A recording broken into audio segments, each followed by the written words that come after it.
Nakakalungkot ding isipin na yung taong sinamahan mo noong nasa ibaba pa siya ay bigla kang binitawan noong nasa itaas na siya at nabot na niya ang kanyang mga pangarap. Tama na ang mga ganitong tao ay dapat nating palayain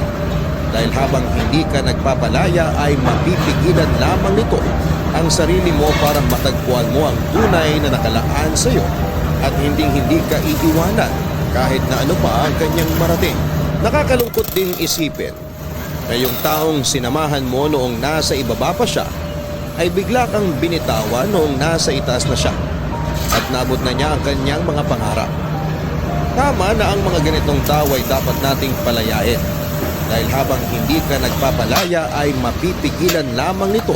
ang sarili mo para matagpuan mo ang tunay na nakalaan sa iyo at hindi ka iiwanan kahit na ano pa ang kanyang marating. Nakakalungkot ding